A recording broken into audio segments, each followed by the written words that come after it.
क्या आप सभी जानते हैं कि साल की सबसे शक्तिशाली एकादशी कौन सी मानी जाती है? ऐसा कहा जाता है कि केवल एक निर्जला एकादशी का व्रत करने से सभी 24 एकादशियों का पुण्य प्राप्त होता है।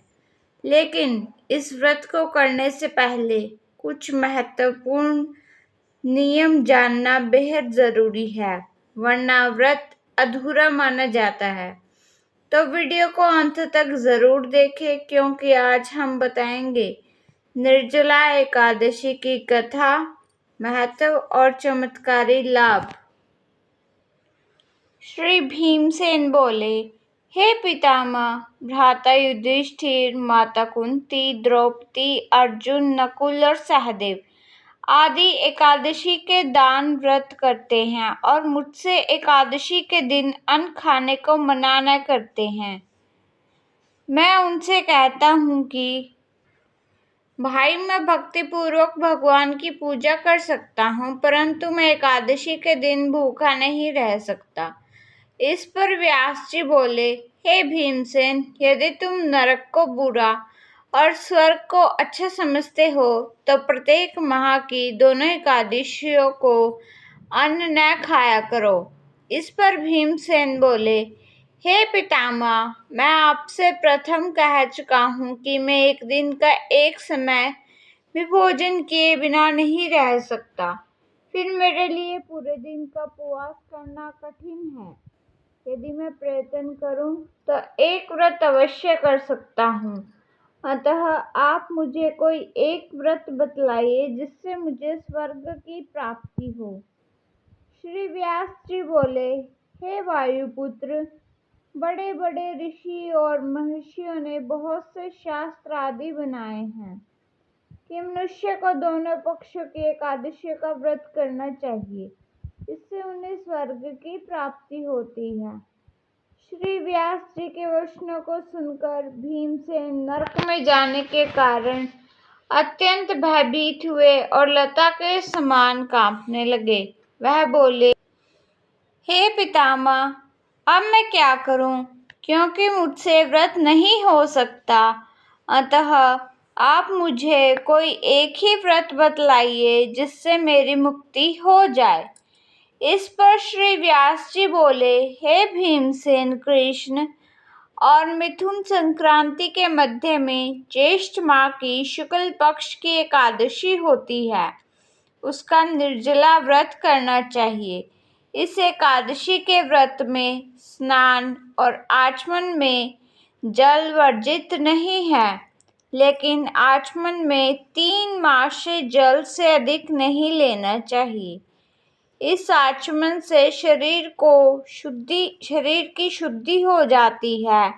आचमन में 7 मासे से अधिक जल मद्यपान के समान है। इस दिन भोजन करने से व्रत नष्ट हो जाता है। यदि आप भी भगवान विष्णु और माता लक्ष्मी की कृपा पाना चाहते हैं तो अभी वीडियो को लाइक करें और कमेंट में लिखें ओम नमो भगवते वासुदेवाय, और वीडियो को बीच में बिल्कुल मत छोड़िए, क्योंकि आगे हम बताएंगे वह विशेष उपाय जिसे करने से घर में सुख, शांति और समृद्धि बनी रहती है।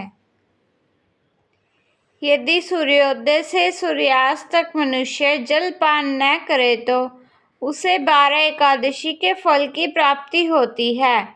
द्वादशी के दिन सूर्योदय से पहले ही उठना चाहिए और स्नान करके ब्राह्मण को यथा योग्य दान देना चाहिए। इसके पश्चात भूखे ब्राह्मण को भोजन कराना चाहिए। तत्पश्चात स्वयं भोजन करना चाहिए। इसका फल संपूर्ण एकादशियों के फल के बराबर मिलता है। हे भीमसेन, स्वयं भगवान ने मुझसे कहा था कि इस एकादशी का पुण्य समस्त तीर्थों और दानों के पुण्य के बराबर है। एक दिन निर्जल रहने से मनुष्य पापों से मुक्त हो जाता है।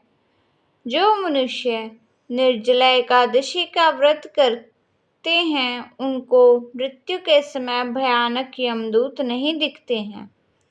उस समय भगवान विष्णु के यमदूत स्वर्ग से आते हैं और उनको पुष्पक विमान पर बिठाकर स्वर्ग ले जाते हैं।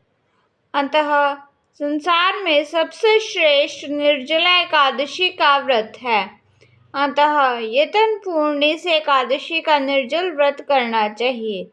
उस दिन ओम नमो भगवते वासुदेवाय मंत्र का उच्चारण करना चाहिए। व्यासदेव जी के ऐसे वचन सुनकर उसने निर्जल व्रत किया। इस एकादशी को भीमसेनी या पांडव एकादशी भी कहते हैं। निर्जल व्रत करने से पहले भगवान की पूजा करनी चाहिए और उनसे विनय करना चाहिए कि दूसरे दिन भोजन करूँगा। मैं इस दिन श्रद्धापूर्वक करूँगा। इससे मरे सब कष्ट पाप नष्ट हो जाते हैं। इस दिन एक बड़े वस्त्र से ढककर स्वर्ण सहित दान करना चाहिए। भक्तों, माना जाता है कि सच्चे मन से किया गया निर्जला एकादशी व्रत जीवन के कष्टों को दूर करता है और मनोकामनाएं पूर्ण करता है। इसलिए पूरी श्रद्धा भाव से भगवान विष्णु का स्मरण करते रहें। जो मनुष्य इस व्रत को 2 प्रहर में स्नान तप आदि करके करते हैं, उनको करोड़ फल स्वर्ण के दान का फल मिलता है। जो मनुष्य इस दिन यज्ञ होम आदि करते हैं, उसका फल वर्णन भी नहीं हो सकता। इस निर्जला एकादशी के व्रत से मनुष्य विष्णु लोक को जाता है। जो मनुष्य इस दिन अन्न खाते हैं, उन्हें चांडाल समझना चाहिए।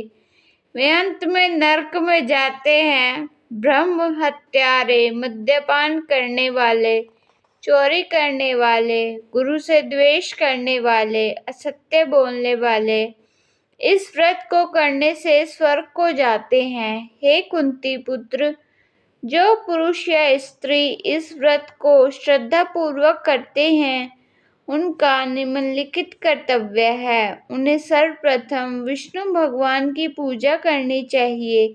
तत्पश्चात गौ को दान करना चाहिए। उस दिन ब्राह्मणों को दक्षिणा, मिष्ठान आदि देना चाहिए। निर्जला के दिन अन्न, वस्त्र, छत्र, उपानह आदि का दान करना चाहिए। जो मनुष्य इस कथा को प्रेम पूर्वक सुनते हैं, उनको स्वर्ग की प्राप्ति होती है। तो भक्तों, यह थी पवित्र निर्जला एकादशी की कथा और उसका महत्व।